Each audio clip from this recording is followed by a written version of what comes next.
Emily तेज कदमों से माकीज के पास पहुंची और उसकी बांह पकड़ ली।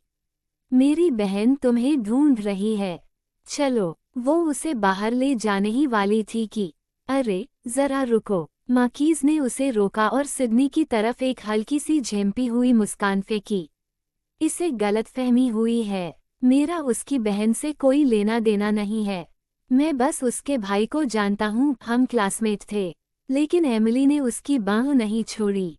उसकी चमकती आंखों में जिद साफ झलक रही थी। इस हरकत से आसपास के मेहमानों का ध्यान उनकी ओर खींच गया। एमिली के मासूम से चेहरे को देखकर लोग आपस में फुसफुसाने लगे कि आखिर माकीज ने इस सुंदर लड़की के साथ क्या किया होगा।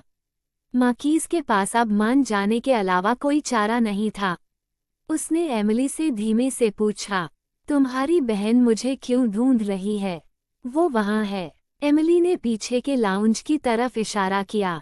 माकीज को लगा कि इस बेकार बहस से अच्छा है मान लिया जाए, तो उसने अपनी पैंट झाड़ी और कहा, ठीक है, मैं तुम्हारे साथ चलता हूँ। जाने से पहले उसने सिडनी की तरफ शिष्ट मुस्कान डाली। मिस सिडनी, मैं अभी लौटता हूँ। अगर एमिली को उसका असली स्वभाव नहीं पता होता तो वो शायद उसकी इस नर्म मुस्कान से धोखा खा जाती। सिडनी ने कुछ नहीं कहा, बस हल्की मुस्कान दे दी। उसके संस्कार ऐसे थे कि वो किसी पुरुष से शिष्ट दूरी बनाए रखती थी। लेकिन आज उसने माकीज के साथ नाचकर इस नियम को तोड़ दिया था। सिडनी कम बोलने वाली थी, जबकि माकीज एक आकर्षक और सुसंस्कृत व्यक्ति था, जो आत्मविश्वास और जोश से बात करता था। सिडनी हमेशा चाहती थी कि वो भी उसकी तरह बन सके। वो ये तो नहीं कह सकती थी कि उसे माकीज पसंद है, लेकिन उसकी ओर खिंचाव जरूर था। खासकर जब वो नाचते समय ताकतवर और आत्मविश्वासी लगता था, उससे उसे एक सुरक्षा का एहसास होता था।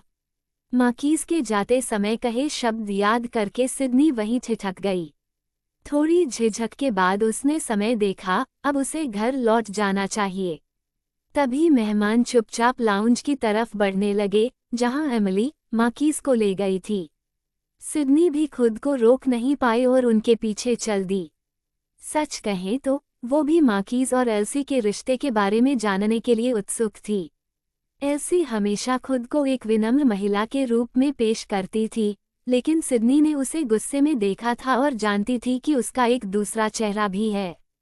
इसी वजह से सिडनी ने उससे दूरी बनाए रखी थी।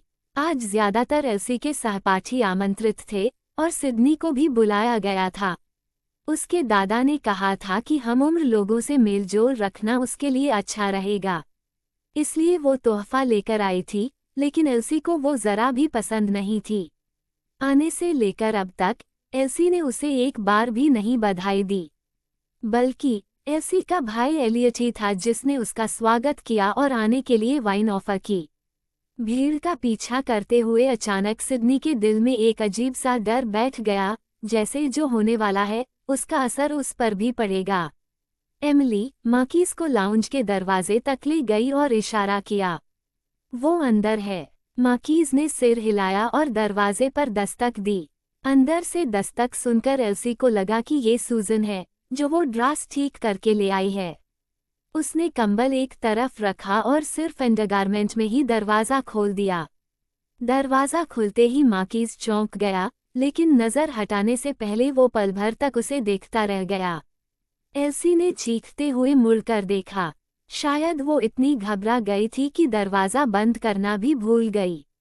उसने फर्श पर पड़ा कंबल उठाने की कोशिश की, लेकिन जल्दबाजी में गिर पड़ी। उसकी चीख से माकीज चौंक उठा। उसने पीछे मुड़कर देखा तो कई मेहमान शोर सुनकर वहां। माकीज तुरंत अंदर गया और दरवाज़ा बंद कर दिया। दरवाजे से टिकते हुए उसने समझाया, रुको, जरूर कोई गलतफहमी हुई है। तुमने ही मुझे यहाँ बुलाया था। मैं। उसकी बात पूरी होने से पहले ही एल्सी चिल्ला उठी, यहाँ से निकलो। नहीं, तुमने ही मुझे बुलाया था। बाहर बहुत लोग हैं, मैं अभी नहीं जा सकता। जब उसने देखा कि एल्सी फिर से चिल्लाने वाली है, तो माकीज ने जल्दी से उसका मुंह ढक दिया। प्लीज, मुझे कुछ नहीं पता। क्या तुम चिल्लाना बंद करके पहले कपड़े पहन सकती हो? मेहमानों के जाने के बाद ही हमें बाहर जाना चाहिए। अचानक दरवाज़ा खुल गया और बाहर खड़े मेहमानों ने देखा कि मार्कीज ने एल्सी का मुंह ढक रखा है और मिस एल्सी ने बस अपना अंडरवियर पहना हुआ है। क्योंकि यह एल्सी की बर्थडे पार्टी थी, इसलिए उसके हाई स्कूल और कॉलेज के कई दोस्त आए थे, जिनमें एलियट के क्लासमेट्स और बिजनेस पार्टनर भी थे। ज्यादातर मेहमान जवान थे। इतना हॉट सीन देखकर वे चौंक कर चिल्ला उठे। चेहरा ढकते हुए एल्सी चीख पड़ी। उसकी इज्जत पूरी तरह मिट्टी में मिल गई। उसकी जिंदगी बर्बाद हो गई। सब कुछ खत्म हो गया। धिक्कार है। वो उसे मार देना चाहती थी। शोर सुनकर बेवली जल्दी से वहां पहुंची, लेकिन जैसे ही उसने देखा कि क्या हुआ है, वो लगभग बेहोश हो गई। उसने झुंझलाकर कहा, क्या देख रहे हो? बाहर जाओ, दरवाजा बंद करो। योजक चिन्ह योजक चिन्ह योजक चिन्ह। तीसरी मंजिल के स्टडी रूम में हवा जैसे जम सी गई थी। एलियट ने कुछ कागज डेस्क पर रखे और सिर झुकाया। उस दिन एमिली ने मेरे डॉक्यूमेंट को गीला कर दिया था। मैंने कंपनी से नया कॉपी लिया और देखा कि बोली की कीमत बदल गई है। मुझे लगा ये बस मेरी लापरवाही है, लेकिन अभी मुझे यह एल्सी की सेविंग जार में मिला। पहला टेंडर। मौरी ने माथा मलते हुए कहा, जैसा ठीक लगे वैसा करो। एलियट ने सिर हिलाया। जैसे ही वह जाने लगा, मौरी ने पूछा, क्या तुम्हें लगता है कि तुम्हारी माँ को पता है? मैं पक्का नहीं कह सकता। ठीक है, जाओ। स्टडी का दरवाजा खुलते ही नीचे से एक चीख सुनाई दी। मौरी तुरंत उठ खड़ा हुआ। क्या हुआ? मैं जाकर देखता हूँ। एलियट ने तेजी से कदम बढ़ाए और लंबी टांगों के साथ जल्दी ही नीचे पहुँच गया। उसे लगा कि एमिली के साथ कुछ हुआ है, लेकिन उम्मीद के विपरीत मुसीबत में एल्सी थी। वह पहुंचा तो देखा, लाउंज के दरवाजे पर बहुत से मेहमान इकट्ठे थे। दूर से उसने देखा कि उसका क्लासमेट मार्कीज एल्सी का मुंह दबाए हुए है। ये देखकर ऐसा लग रहा था जैसे वह। एलियट भीड़ चीरते हुए अंदर घुसा। ठीक उसी वक्त बेवली दरवाजा बंद करने ही वाली थी। एलियट, तुम सही समय पर आए हो। जल्दी से सबको यहाँ से निकालो। बात पूरी होने से पहले ही एलियट ने मार्कीज का कॉलर पकड़ लिया। कमीने, मेरी बहन को छूने की हिम्मत कैसे हुई? नहीं, ये गलतफहमी है। तुम्हारी बहन ने कहा था कि वह मुझे ढूंढ रही है, तो मैं। दरवाजे पर सिडनी और बाकी मेहमान, जिन्होंने सब देखा था, एमिली की तरफ देखने लगे। एल्सी ने मुझसे कहा था कि उसे यहाँ ले आऊं। एमिली सुबकते हुए बोली। क्या मैंने गलत किया? सारी तस्वीर साफ हो गई। एल्सी वही चोर निकली जो चोर चोर चिल्ला रही थी। अब सबकी नजरें एल्सी पर बदल गईं। खासकर मर्द मेहमान, जो इस मामले से बच गए, अंदर ही अंदर खुश हो रहे थे। और औरतें पूरी तरह हैरान थीं। एल्सी जो बाहर से इतनी नर्मदिल और सभ्य दिखती थी, उसके बारे में उन्होंने कभी सोचा भी नहीं था कि वह ऐसी हो सकती है। भीड़ से फुसफुसाहटें सुनाई देने लगीं। मुझे लगता है ये सच है। क्यों? तुम जानती हो, लोग जापानी सामान का बहिष्कार कर रहे हैं। ब्रिटेन ग्रुप की इंडस्ट्रियल चेन पर असर पड़ा है और उनका बहुत पैसा डूब गया है। मैंने अपने पापा से सुना है कि शायद वे एल्सी की शादी किसी अमीर आदमी से कराना चाहते हैं ताकि नुकसान पूरा हो सके। वे अपनी बेटी को बेच रहे हैं। अरे, ये आम बात है। हाँ, सही है। बात तो बनती है। मार्कीज का परिवार अमीर है, तभी तो उन्होंने मार्कीज को चुना। मार खा रहे मार्कीज ने ये सुनते ही मौका पकड़ा। उसने गुस्से में एलियट की तरफ इशारा किया, तुम्हारी बहन ने मुझे फंसाया है। एलियट ने उसे एक और मुक्का जड़ा। हिम्मत कैसे हुई? बकवास मत कर। मार्कीज पलटकर लड़ने लगा और थूकते हुए बोला, एलियट, तुम्हारी बहन ने मुझे फंसाया है। तुम्हारा पूरा परिवार इसमें मिला हुआ है। देखना बंद करो। बाहर जाओ, बाहर जाओ। बेवली ने दरवाजा बंद कर दिया, लेकिन मेहमान नहीं गए। वे अब भी मार्कीज की दहाड़ सुन सकते थे। तुम मुझे अपनी बहन से शादी करने पर मजबूर करना चाहते हो, है ना? कभी नहीं। सिडनी का चेहरा बदल गया। उसने घृणा से नाक सिकुड़ी।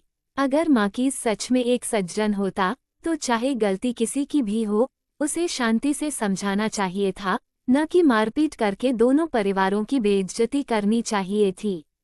सिडनी ये सब बर्दाश्त नहीं कर पाई और वहां से चली गई।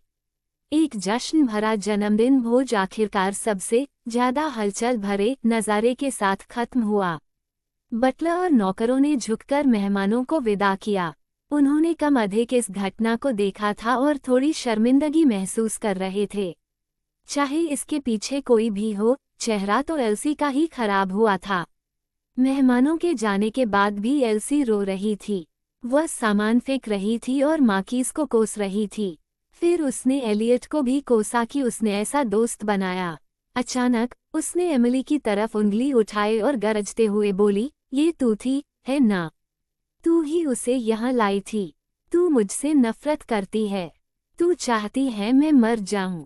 वह पागल सी होकर उसकी तरफ झपटी, लेकिन एलियट ने जल्दी से उसके कंधे पकड़ लिए। बटलर, डॉक्टर को बुलाओ और ट्रैंक्विलाइजर लाओ।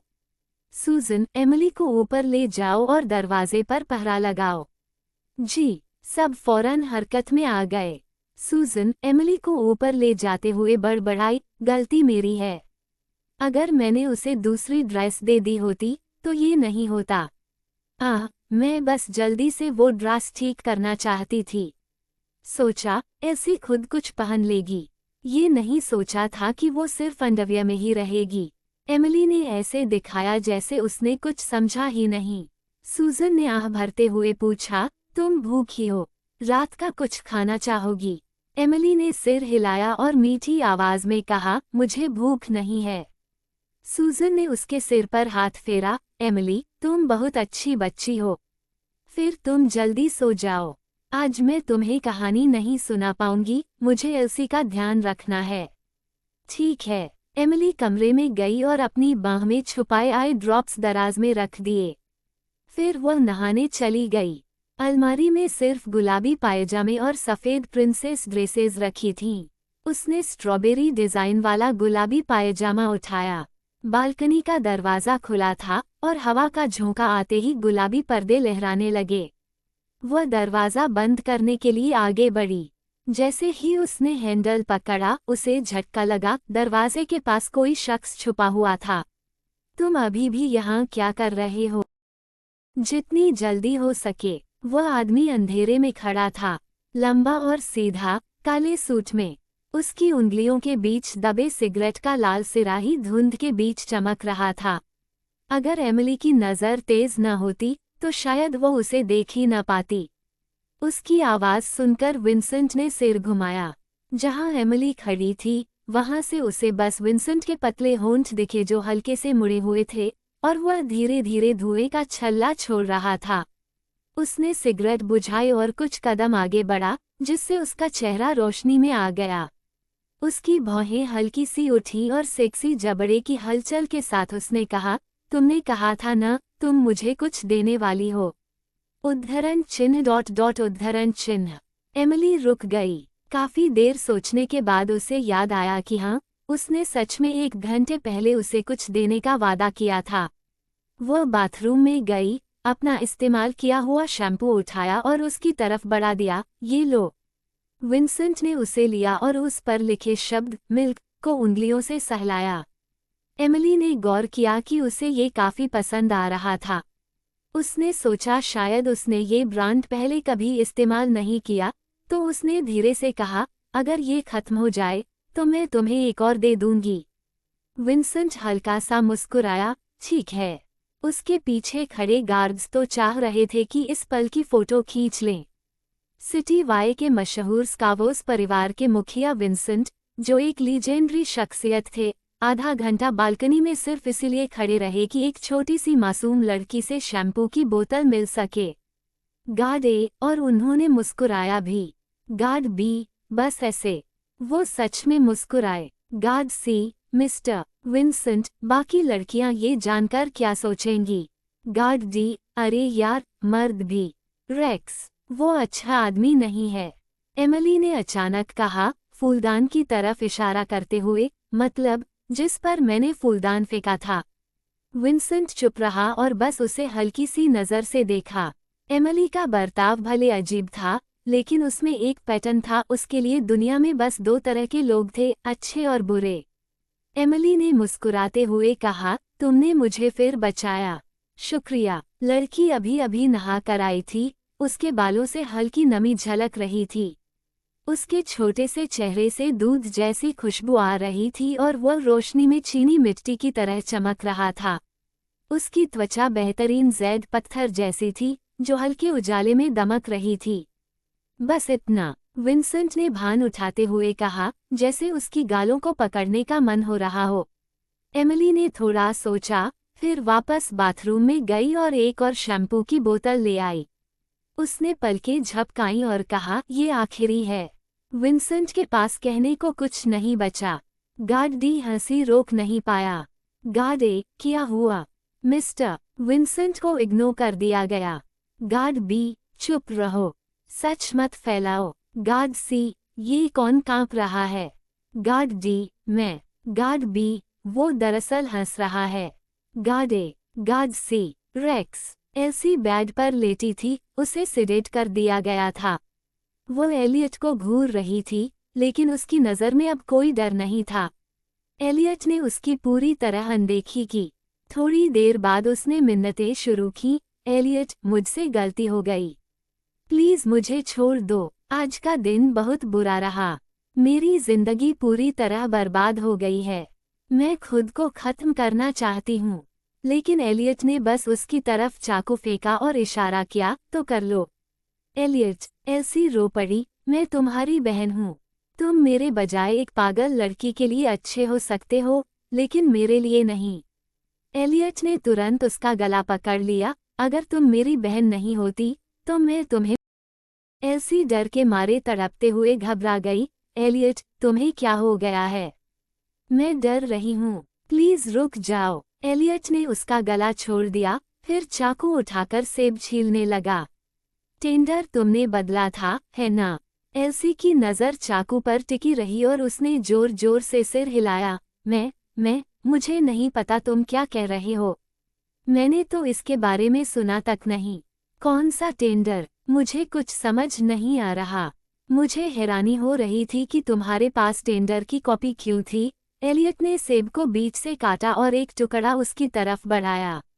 क्योंकि तुम्हारे घर में तुम्हारा मददगार है। वह सेब लेने की हिम्मत नहीं कर पाई, डर से कांप रही थी। जब उसकी नज़र एलियट की तेज नज़रों से मिली, तब उसने कांपते हाथों से सेब ले लिया। एलियट ने आगे कहा, उस रात माँ ने मेरे लिए मिडनाइट स्नैक बनाया था। फिर थोड़ी देर रुककर उसने एल्सी की तरफ देखा, तुम्हें क्यों लगता है कि उन्होंने अचानक मेरी इतनी परवाह की? एल्सी ने डरते हुए कांपती आवाज में कहा, शायद उन्हें लगा तुम थके हुए हो। एलियट के होंठों पर एक तिरछी हंसी आई। उसने चाकू नीचे रखा और उसके गाल पर हल्की थपकी दी, ये आखिरी बार है, समझी? दरवाज़ा बंद होने के बाद ही एल्सी ने राहत की सांस ली। उसने अपने गले को पकड़ा, डर अब भी बाकी था, लेकिन जैसे ही दरवाज़ा फिर से खुला, वह बुरी तरह चौंक गई। किया हुआ चेहरे को। बेवली ने मेज़ पर दलिया रखा और बिस्तर के किनारे बैठ गई। एल्सी ने गले को पकड़ते हुए रोते रोते कहा, माँ, अभी एलियट मुझे मारना चाहता था। बेवली ने उसकी पीठ थपथपाई और दिलासा दिया, कुछ नहीं, वो बस दिखावा कर रहा था। वह तुम्हें चोट नहीं पहुंचाएगा। आखिर तुम दोनों भाई बहन हो, एक दिन वो समझ जाएगा। एल्सी ने सुबकते हुए पूछा, क्या समझेगा? तुम्हें बाद में पता चल जाएगा। बेवली की नज़र फर्श पर टिक गई, वो कुछ सोच रही थी। अगली सुबह एमिली ने आंखें मलते हुए नींद का बहाना किया, बाहर कौन हंस रहा है? सूजन एमिली के कपड़े ढूंढ रही थी। आज सुबह सुबह मार्किस और उसके पापा आए हैं माफ़ी मांगने। वैसे कल रात जो हुआ, उसने मिस एल्सी की इज्जत पर अच्छा असर नहीं डाला। सिटी वाई में सबको पता था कि ब्रिट्स का कारोबार नीचे जा रहा है। फिर भी मार्किस और उसके पापा अब माफ़ी मांगने क्यों आए? मिस एमिली, सूजन ने हाथ हिलाया। एमिली ने खाली नज़रों से देखा। हाँ। सूजन को लगा वह समझी नहीं। वह मुस्कुराई और बोली, कोई बात नहीं। कल रात मिस्टर विंसेंट की वजह से ही बकलीज माफ़ी मांगने आए, वरना उसने सामान समेटा और मुड़कर बोली, ओह हाँ मिस एमिली, बाथरूम में शैम्पू की बोतलें क्यों नहीं हैं? एमिली ने सिर टेढ़ा करके कहा, मैंने एक दोस्त को दे दी। अगली बार अपने दोस्त को घर बुलाओ, मैं तुम्हारे लिए अच्छा सा खाना बनाऊंगी। सूजन ने राहत की सांस ली। उसे जरा भी अंदाजा नहीं था कि मिस एमिली का वो दोस्त मिस्टर विंसेंट है। जब एमिली नीचे आए तो एल्सी अब भी रो रही थी। मैथ्यू सोफे पर बैठा था और उसके पास मार्कीज और उसका पापा बैठे थे। मॉरी खड़ा होकर बातें कर रहा था। एमिली को नीचे आता देखकर उसने सूजन से कहा, मिस एमिली को टहलाने ले जाओ। सूजन ने आदेश मान लिया। आंगन में बटलर महिला बॉडीगार्ड्स का इंटरव्यू ले रहा था। पहले फिटनेस टेस्ट, फिर प्रश्नावली, उसके बाद कहानी सुनाने का टेस्ट, फिर गाने की प्रतियोगिता। आखिरी में मार्शल आर्ट्स का टेस्ट था, जिसमें उनका मुकाबला हैरल्ड से था। कुछ दिन पहले 25 लोगों ने ये परीक्षा दी थी। आखिरी टेस्ट तक आते आते सिर्फ 4 बची थीं। अब वे हैरल्ड से एक साथ लड़ रही थीं, एक एक करके नहीं। एमिली ध्यान से देख रही थी। जब बटलर ने उसे देख लिया, वह हैरानी से चिल्लाया, मिस एमिली को अंदर ले जाओ, डर जाएंगी। एमिली ने सिर हिलाया, नहीं, मैं देखना चाहती हूँ। बटलर चौंक गया, मिस एमिली, आपको डर नहीं लगता? नहीं। एमिली पूरी तरह मग्न थी। हैरल्ड 4 महिला बॉडीगार्ड्स से घिरा था, लेकिन वो बहुत आसानी से लड़ रहा था। इतने ताकतवर आदमी की मॉरी के साथ कार में मौत कैसे हो सकती है? क्या कार में छेड़छाड़ हुई थी या ड्राइवर? ख्यालों में खोई एमिली ने ध्यान ही नहीं दिया कि बटलर चुपचाप उसे देख रहा था। किसी वजह से बटलर को लगा कि एमिली का पूरा अंदाज बदल गया है। वह ठीक ठीक समझ नहीं पा रहा था, लेकिन ये पहले जैसा बिल्कुल नहीं था। पहले तो वह गुंडों को लड़ते देख डर के मारे रो पड़ती थी, और अब उसे कोई फर्क नहीं पड़ रहा। उसे यूं ध्यान से देखते हुए बटलर से रहा नहीं गया और उसने पूछा, मिस एमिली, आपको कौन सबसे अच्छा लग रहा है? एमिली होश में आई और हैरल्ड की तरफ इशारा किया, वो। बटलर मुस्कुराया, नहीं, मिस्टर मॉरी ने मुझे आपके लिए महिला बॉडीगार्ड चुनने को कहा है। इनमें से आपको कौन पसंद है? एमिली ने फिर हैरल्ड की तरफ इशारा किया, वो। बटलर ने पसीना पोंछा, माफ कीजिए मिस एमिली, वो आदमी है, औरत नहीं। ओह, उद्धरण चिन्ह डॉट उद्धरण चिन्ह। बटलर ने झिझकते हुए कहा, क्या मैं मिस्टर मॉरी से कहूं कि उन्हें? एमिली ने खुशी से सिर हिला दिया, हाँ। बटलर के पास कहने को कुछ नहीं था। कभी कभी उसे सच में समझ नहीं आता था कि मिस एमिली उसे समझती भी है या नहीं। योजक चिन्ह योजक चिन्ह योजक चिन्ह। गोल्फ कोर्स पर जैक्वान कॉक्स ने गेंद मारी, फिर दूर तक देखा। जब पक्का हो गया कि गेंद बहुत दूर चली गई है और लौटाना मुश्किल है, तो उसने सोफे पर लेटे प्लानिंग पढ़ रहे आदमी की तरफ मुड़कर कहा, विंसेंट, तुम्हारा सच में गजब का टेस्ट है। फर्न डॉल्टन और आमेंडो मॉस्बी ने ये सुनकर ऐसे दिखावा किया जैसे अपने क्लब पहुंच रहे हों, लेकिन धीरे धीरे उनकी तरफ खिसक आए। विंसेंट ने प्लानिंग एक तरफ रखी और जैक्वान को हल्की सी नज़र डाली, जारी रखो। फर्न, आमेंडो और रैंडी सिहर गए और एक कदम पीछे हट गए, जिससे जैक्वान अकेला खड़ा रह गया। ये गद्दारों का झुंड, जैक्वान ने मन ही मन बुरा कहा। बेखटके जैक्वान विंसेंट के करीब आ गया, विंसेंट, नाराज मत हो। हम बस जिज्ञासु हैं।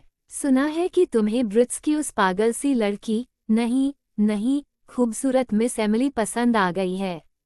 तुम उसे घर छोड़ने भी गए थे, और सुना है कल रात उसके कमरे में भी गए और कुछ करना चाहते थे। विंसेंट ने बस हल्की सी हाँ की आवाज निकाली। अरे, तभी तो तुम घुड़दौड़ में नहीं आए, अरे माई गॉड। जैक्वान ने लगभग अपनी जीभ काट ली। क्या? विंसेंट, तुमने अभी क्या कहा? क्या दोबारा कह सकते हो? इसी बीच रेक्स तेज कदमों से आया और विंसेंट के कान में धीरे से बोला, मिस्टर विंसेंट, हमारे किसी भी आदमी ने टेस्ट पास नहीं किया। विंसेंट ने भौं उठाए। जैक्वान पास आ गया। क्या बात कर रहे हो? रेक्स, जरा ऊंची आवाज में बोलो। रेक्स ने उसे देखा और फिर धीरे से बोला, उसने अपने लिए एक रिटायर्ड सोल्जर चुना है जो उसके परिवार के लिए काम करता है। उसका नाम हैरोल्ड है और वह मॉरी का बॉडीगार्ड है। मॉरी ने उसे एमिली को देने की मंजूरी दे दी है और वे आधा घंटा पहले बाहर निकल गए। कौन सा बॉडी? जैक्वान को पूरी बात सुनाई नहीं दी, बस कुछ शब्द पकड़ पाए। उसने मुंह पर हाथ रख लिया। विंसेंट, ये सुनकर तो लगता है। विंसेंट खड़ा हो गया। बस। रेक्स ने उनका कोट पकड़ाया। वे डिपार्टमेंट स्टोर गए हैं। विंसेंट ने कोट झाड़ा। कंपनी वापस चलो। रेक्स चुप रह गया। विंसेंट को सच में समझना मुश्किल था। उसका चेहरा भले ही शांत था, लेकिन आंखों में हल्की सी दिलचस्पी चमकी। जब मार्कीज और उसका पिता ब्रिट के घर थे, तब वे दोनों बाहर निकले। क्या उन्हें कुछ जरूरी काम था? विंसेंट, तुम अभी जा रहे हो?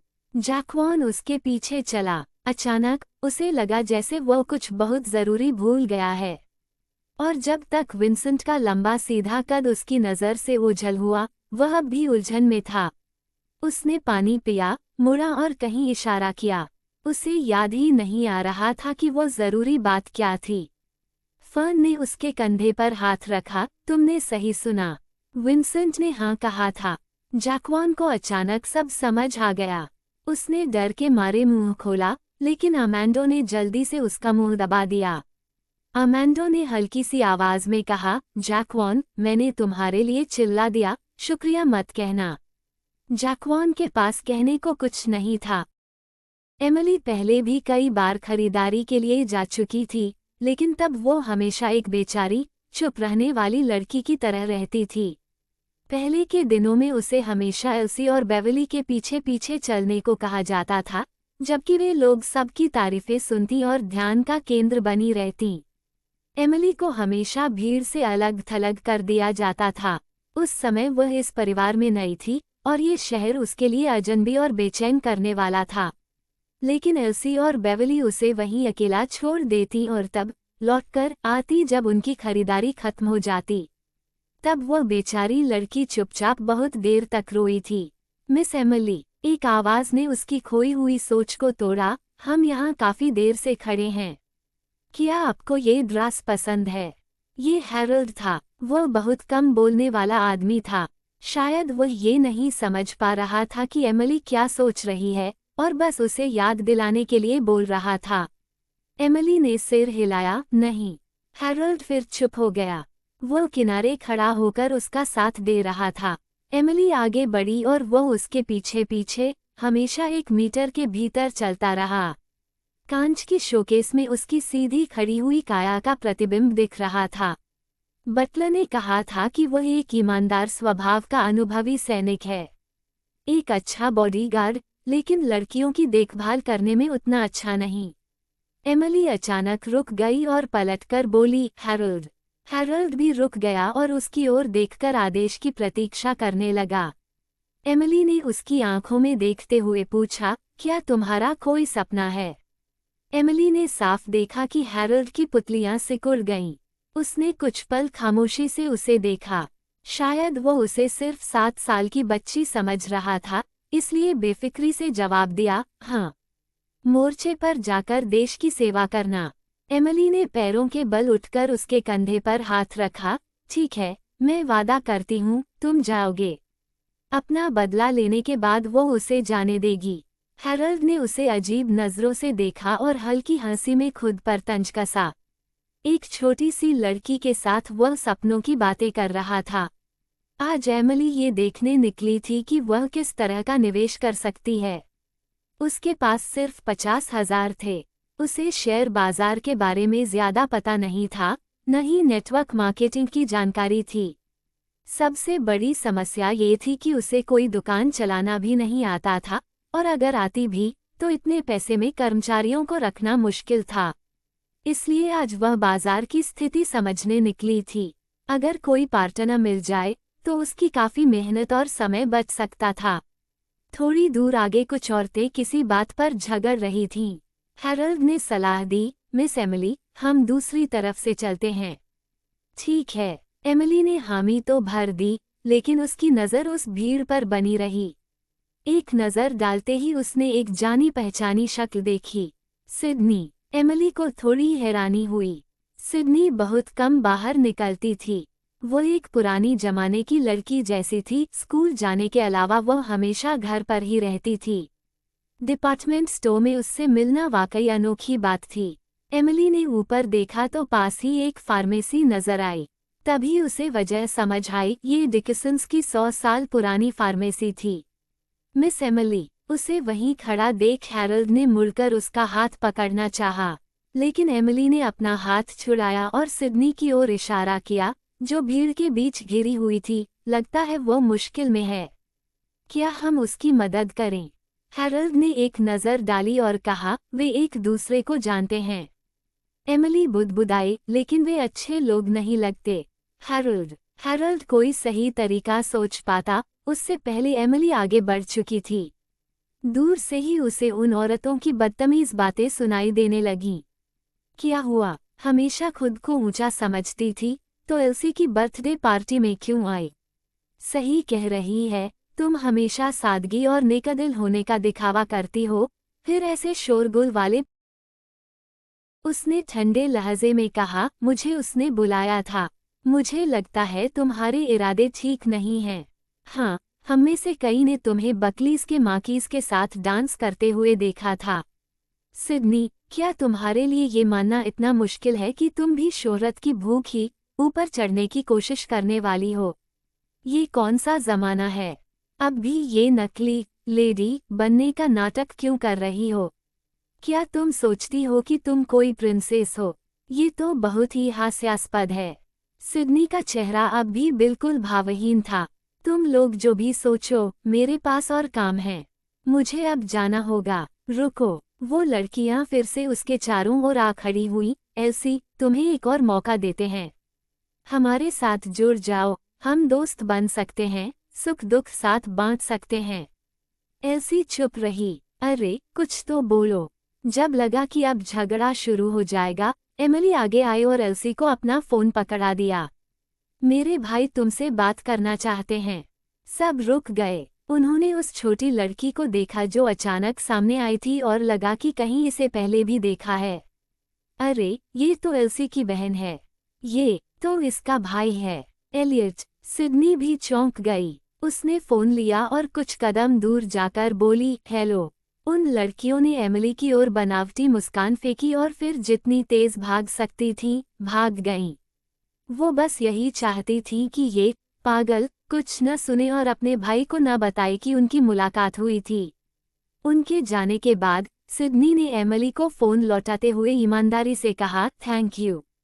एमिली मुस्कुराई। सिडनी झुककर उसके कान में बोली, तुम बिल्कुल बेवकूफ़ नहीं हो। उसने एमिली की बात पर यकीन कर लिया था, लेकिन हेलो कई बार कहने के बाद भी कोई जवाब नहीं मिला। कोई कॉल थी ही नहीं और न ही कोई उसे ढूंढ रहा था। लड़कियों के जाने के बाद ही सिडनी को समझ आया कि उसे एक छोटी पागल ने बचाया है। एमिली ने अनजान बनने का नाटक किया, मुझे नहीं पता तुम किस बारे में बात कर रही हो। सिडनी ने हैरोल्ड की ओर देखा, फिर एमिली को हल्के से गले लगाया। उसका स्वर नर्म हो गया, घबराओ मत, मेरा कोई बुरा इरादा नहीं है। मैं बस जानना चाहती थी कि तुम ऐसा नाटक क्यों कर रही हो। लेकिन अब लगता है, कोई फर्क नहीं पड़ता। जो भी है, तुमने मेरी मदद की। कल रात पहली बार और आज दूसरी बार। अगर कभी ज़रूरत पड़े तो मुझे कॉल करना। एमिली के फ़ोन में कोई पासवर्ड नहीं था। सिडनी ने अपना नंबर डायल किया और उसे फ़ोन लौटा दिया। फिर अपनी बजती हुई कॉल रिसीव की और वहां से चली गई। हैरान एमिली ने फ़ोन कान से लगाया। दूसरी तरफ से सिडनी ने कहा, मैं तुम्हारी 2 बार की एहसानमंद हूँ। मैं तुम्हारी 2 बार मदद कर सकती हूँ। सच ही तो था, डिकिसन परिवार हमेशा अपना कर्ज चुकाता था। एमिली आगे बढ़ी और हैरोल्ड चुपचाप उसके पीछे चला। उसे चिंता नहीं थी कि वो जो हुआ था, किसी को बता देगा। और अगर बता भी दे, तो कोई शक नहीं करेगा कि वो ठीक हो गई है। रुको, पिछली जिंदगी में उसने टी मैनर में सिडनी को देखा था, और उसी साल चाय की कीमत आसमान छू गई थी। नीलामी में दाम 200,000 प्रति ग्राम तक पहुंच गए थे। T manner. एमिली अचानक रुक गई और हैरोल्ड की ओर मुड़ी, मुझे जुगनू पकड़ने जाना है। हैरल्ड समझ नहीं पाया कि क्या कहे। अभी उसे लगा था कि एमिली अब सुधर गई है और अब एमिली ने फिर से उसे असली रूप ब्रिट्स में मार्कीज और उसके पिता के जाने के बाद भी एल्सी का गुस्सा शांत नहीं हुआ था।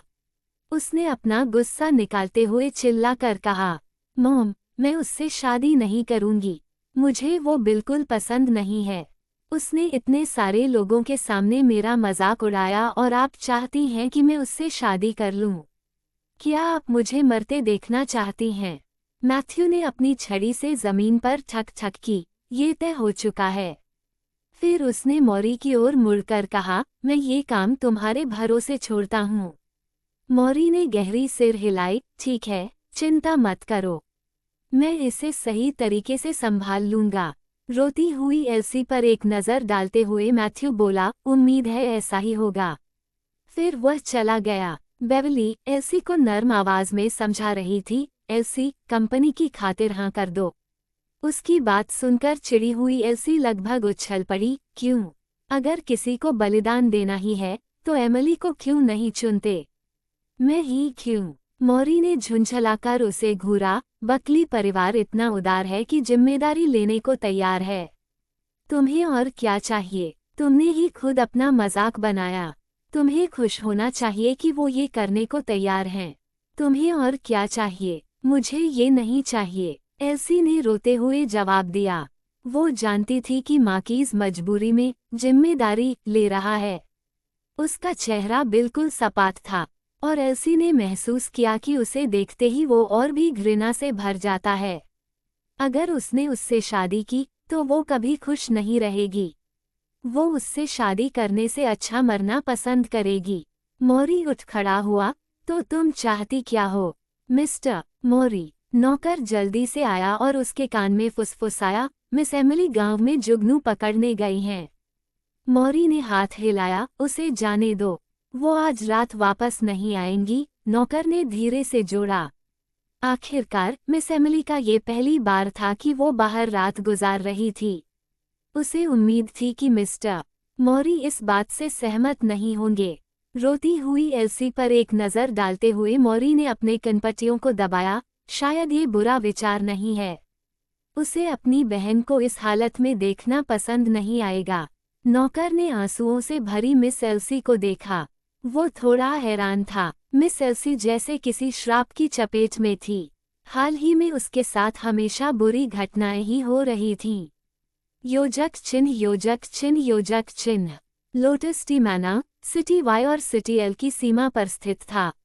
ये लोटस विलेज के बिल्कुल अंदरूनी हिस्से में था, एक छोटा सा गांव जिसका नाम एक दीर्घायु महिला के नाम पर रखा गया था, इस आशा के साथ कि गांव के सभी लोग लंबी उम्र पाएं।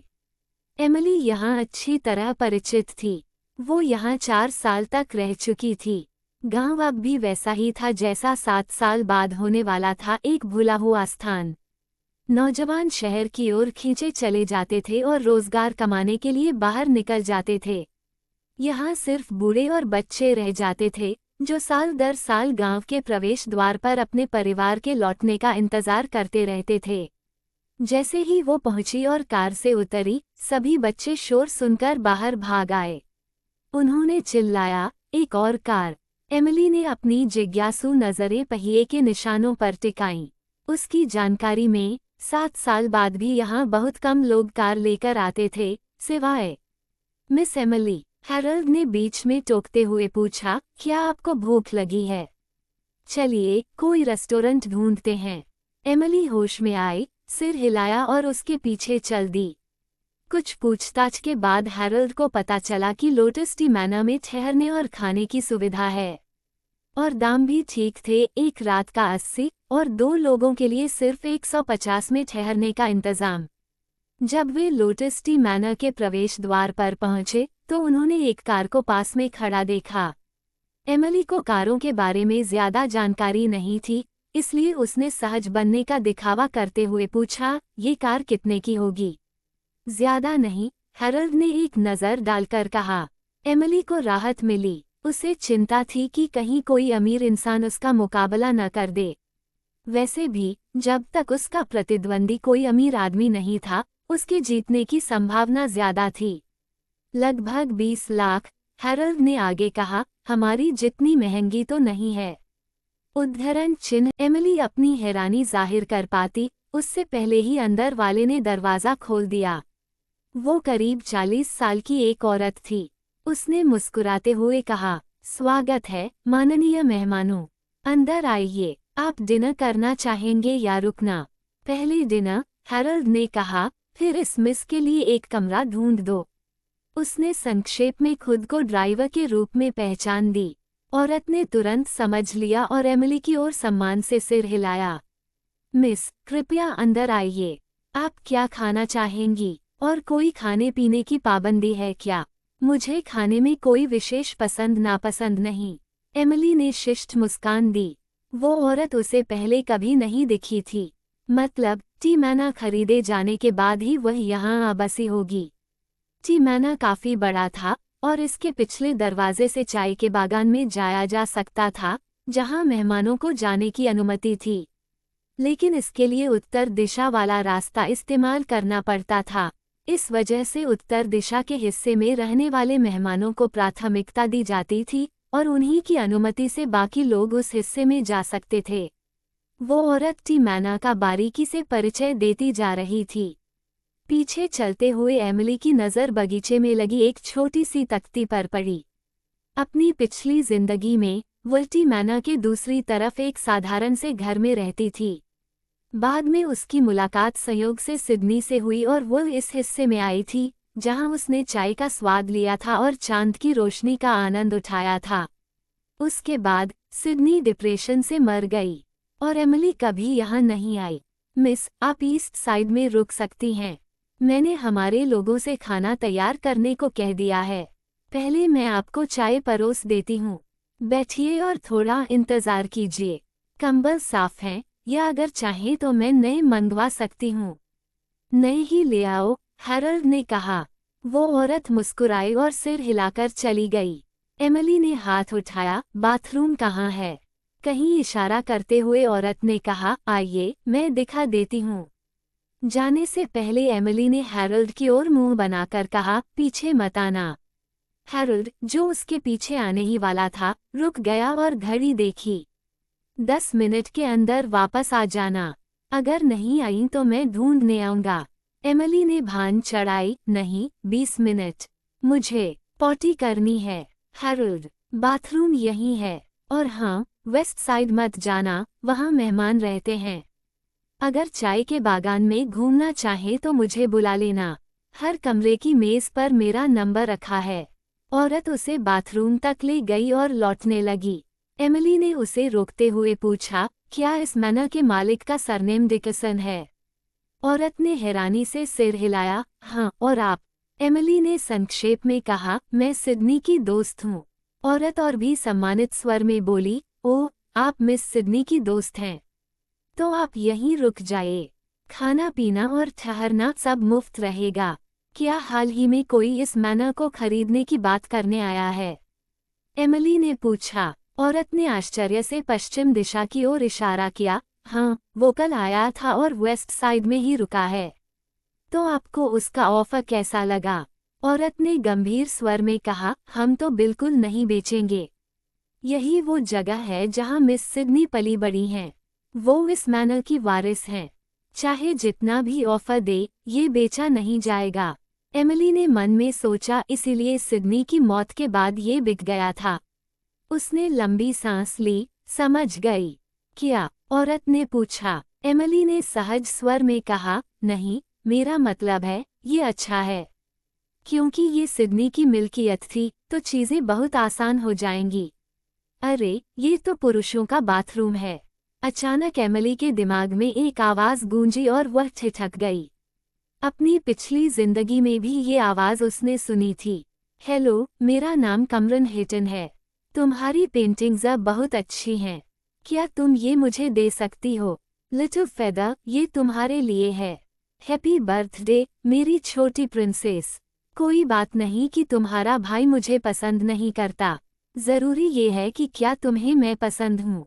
अपनी पिछली जिंदगी में यही वो आदमी था जिसने उसके भाई एलियट को अस्पताल पहुंचाया था। यही वो आदमी था जिसने उसकी पेंटिंग्स चुराकर एग्जीबिशन लगाई थी। यही वो आदमी था जिसने पूरे 2 साल तक उससे झूठ